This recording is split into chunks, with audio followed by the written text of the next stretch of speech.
বৃদ্ধ খোকনের আশ্রয়। খোকন দা ছিল গ্রামের এক বৃদ্ধ, একা থাকে নদীর ধারে ছোট্ট একটা করে ঘরে।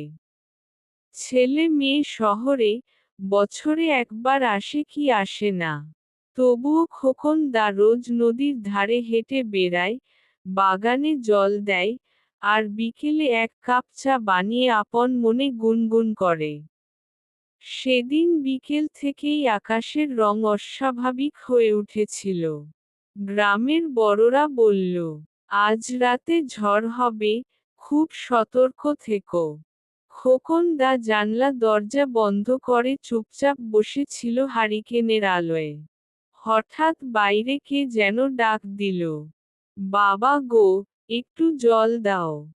দরজা খুলে দেখে, বছর 7-এর একটা ছেলেমেয়ে, পাগলের মতো ভিজছে, কাঁদছে। তাদের বাড়ি ছিল পাশের গ্রামে, মেলায় এসেছিল মায়ের সাথে, কিন্তু ঝড়ে হারিয়ে গেছে। খোকন দা ওদের ভেতরে ডেকে নিল, শুকনো কাপড় দিল, নিজে না খেয়ে ওদের গরম ভাত তুলে দিল পাতে। সারা রাত দুই শিশু খোকন দার পাশে ঘুমিয়ে রইল, যেন তারা নিজের দাদুর কাছে ফিরে এসেছে। ভোরে গ্রামের লোকজন মাইক হাতে খোঁজ করতে করতে এল।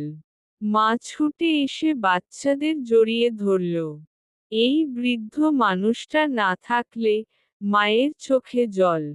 খোকন দা হেসে বলল, ঝড় তো রোজ আসে না, কিন্তু মানুষের ভালোবাসা থাকলে তাও পার হয়ে যায়।